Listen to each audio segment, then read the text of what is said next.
Welcome, everyone, to the weekly media availability with UTSA heads men's basketball coach Austin Claunch. Playing 4 of their last 5 games away from San Antonio, the Roadrunners are coming off arguably the most challenging non-conference week of the season at St. Mary's and Arkansas. Due to the early season rescheduling, this week holds back-to-back dates against North Dakota, Friday night in San Antonio, and then a quick turnaround to play in Grand Forks on Sunday afternoon. Coach, can you open us up talking about the past week of Roadrunner basketball and a little look ahead before we take some questions? Yeah, obviously, two games this past week where, obviously not the results we wanted, but certainly I thought learned a lot about our team. We played a lot of good basketball, over 80 minutes. I think we played, 40 to 45 minutes of really, really good basketball. The problem is when you play great teams and great programs, which hopefully one day, we're able to get to that level where you don't necessarily need 40 great minutes to win the game. And ultimately, we really competed and learned a lot. I think from a personnel standpoint, from a lineup standpoint, we're still figuring out, we're still figuring out some situational things, and ultimately how we want to play. But I was certainly happy with how we competed against two teams that, are certainly going to be playing in the NCAA tournament. So as we move forward now, we get a home game, which is nice, this week. And like you said, it's sort of an interesting, it's like an NBA back-to-back, just with the Friday, Sunday against North Dakota, a team that is coming off a good comeback win at home against Weber a few nights ago. And so, as we move forward, to Christmas break coming off this week, I feel, we certainly got better, even though the results weren't exactly what we wanted. But now we've got to, turn our focus to North Dakota and get ready to try to go 2-0 this week. Go ahead and open us up, Sean. Coach, your team is shooting like 83% from the free throw line. What has made them so effective there, and how much does that help you as you're still figuring some other things out with where you want your team to be? Well, I'd like to take credit, for that, Sean, but they're just good free throw shooters. I mean, it's not really – they were good free throw shooters before they got here. They've continued to do that. Now, ultimately, it's my job to help them, get there more, which is easier said than done. But it is good to know that when you get in tight games and close games that, you can rely on your guys to step up there and make it. I don't know exactly where we are. Did you say – I don't know exactly where we are percentage-wise, but I think we're top 5 in the country right now. So, that's a great strength to have. It's going to pay dividends down the line when we play a lot of these tight games. And like I said, we've just got to continue to be physical and drive it and, get in the paint and play off too and create contact so that we can step up there and get to the line. Go ahead, Jerry. Hey, good morning, Coach. What's going on, Jerry? Hey, not much. Listen, I was watching Karen's team play at the same time that y'all were playing the other day, so I did not get a chance to see the game, nor have I seen a tape or anything. So I was wanting to kind of ask a couple of things just about the Razorbacks and how you felt like you guys matched up with them. I know they got to the line a whole lot, and y'all didn't get there. I guess y'all shot maybe 5 free throws. Just you can talk a little bit about, just kind of what was going on with the physical matchups out there, and how was it that they were able to keep y'all off the line?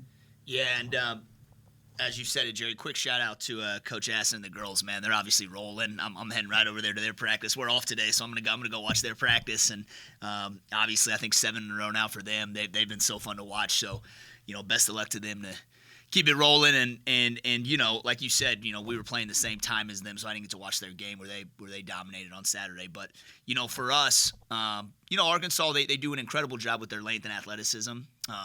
So, a lot of times you can get the ball down the floor and into the paint, but it doesn't necessarily mean you're in a position to score. They really contest shots. They block a lot of shots, and contested shots are one thing. Block shots are basically a turnover. And so, I just think, in the second half, we just allowed them, I thought the first 2 minutes of the game, we got a little bit lucky in transition. They were out running, and I thought Mojai did a great job kind of walling up, and they missed a couple of layups. The rest of the first half, we did a good job keeping them out of transition. To start the second half, that first 5 or 6 minutes, they really made a point, to get out and go and attack the paint and get more twos. I thought in the first half, our 2-point defense was great. Second half defense certainly wasn't. I don't have the numbers right in front of me, but I know it was a drastic difference. And that's a point of emphasis for us. And when you play those kind of teams, you have to be able to protect the paint, whether it's with shot blocking or one person or you're just loaded up to the ball. And the second half, we just didn't do a good enough job of that against their physicality. And a big part of that was their ability to stop us. A lot of the times, I thought our first half offense helped our defense. The second half, it sort of did the opposite. We took some ill-advised shots. We got, our ball got a little bit stuck, stagnant a little bit, and that can happen. I mean, listen, it was obviously an incredible environment for those that haven't been there. It's loud. It's hard for them to hear me. It's hard for anyone to hear each other, and so a great overall experience because we're going to play in more of those environments moving forward. And we've got to be able to, keep our poise. We got to be able to communicate and understand that those runs come against those teams, and we got to be able to withstand those better. Go ahead, Sean. This opportunity to play the same team back to back in 2 different cities. Have you ever experienced anything like that in coaching, and how do you think your team can benefit from it? I'm trying to think if at Nichols, if we, one time we had, one game against someone else, same team in league, but never a back-to-back. The only thing close was my very first year in coaching at George Mason. Back then, I don't even know if it's the same now, but the CBI championship's a best of 3, and so we, what's funny is we did that and we went to game 3, and I remember just feeling like, man, I don't know how NBA teams do best of 7. I mean, this is insane. You feel like you've watched the same personnel clips. You're trying to find new things to talk to your team about. Back-to-back won't feel quite like that. I mean, it'll be a quick turnaround. It's going to be, 3 days in total. But, when you're playing a good team, you got to be locked in. It's going to be 80 minutes of really competitive basketball. This is a really important week of preparation. And right now we're just worried about the first one. We're not going to worry about Sunday.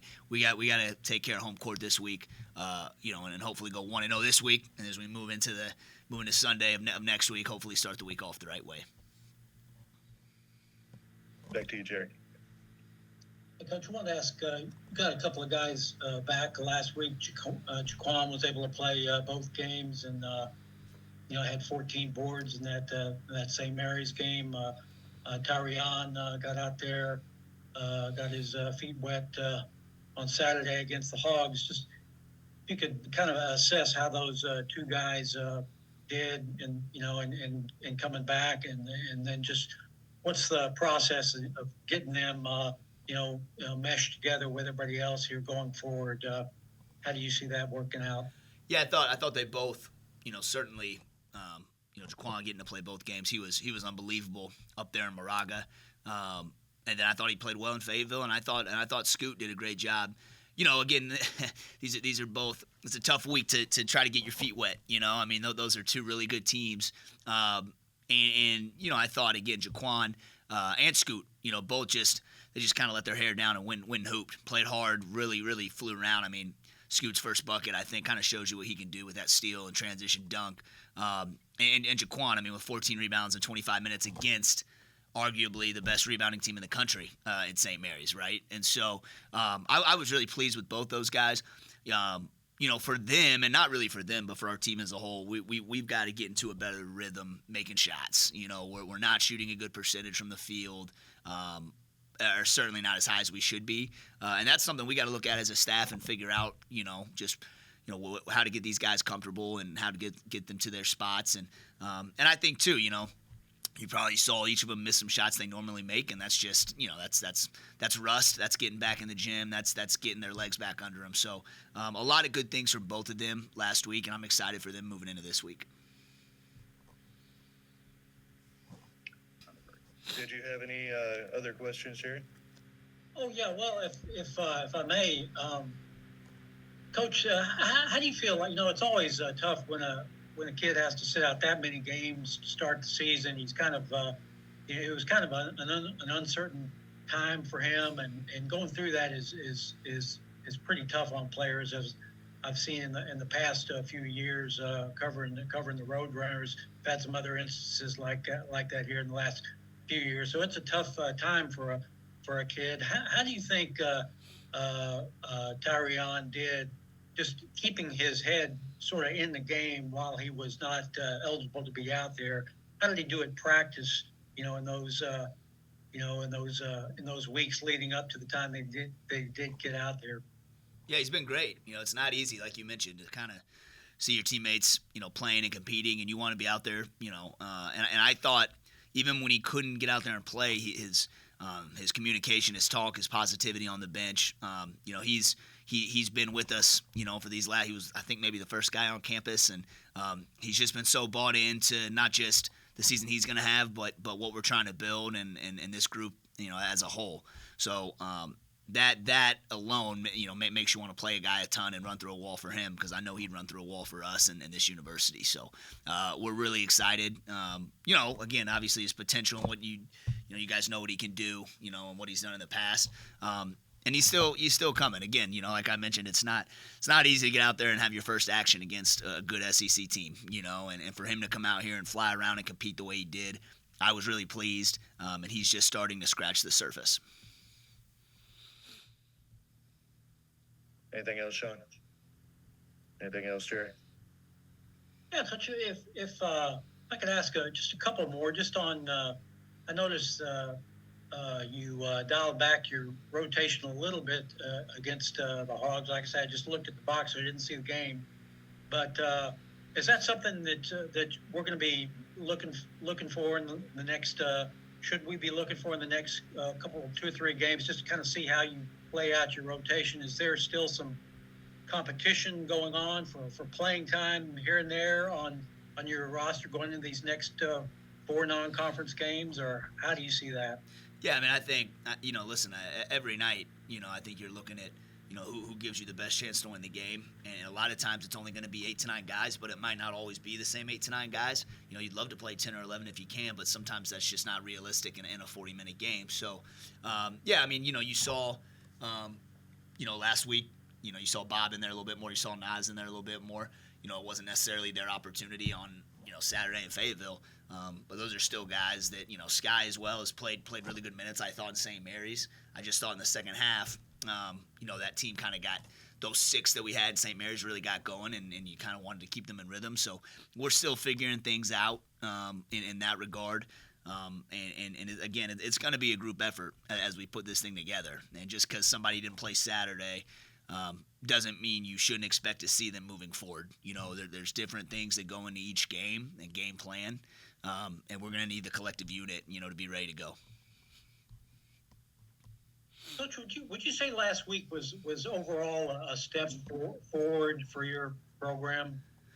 Well, listen, I think, we're certainly not one for moral victories. I think any coach is also lying to you if they'd say, they didn't see really good things in how you played against 2 really good teams. So it's somewhere in the middle. Certainly, step forward is hard to say when you go 0-2. But at the same time, did we find things that we think are going to help us moving into conference play and moving forward this month?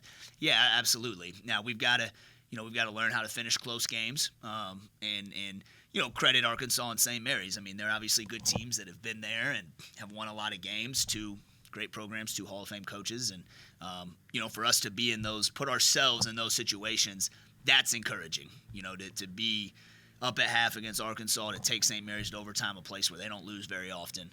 That's really encouraging. But now we've got to figure out how to win those tight games in overtime and how to withstand a second half comeback from a really good team, because we'll be in that position again this season. Right. Okay. All right. That's all I had. Thank you. Awesome. Like I said, thank you everybody for joining us today, and we got a pair with the Fighting Hawks this week, and thank you, Coach, for taking the time, and we'll see you next week. All right, y'all. Birds up.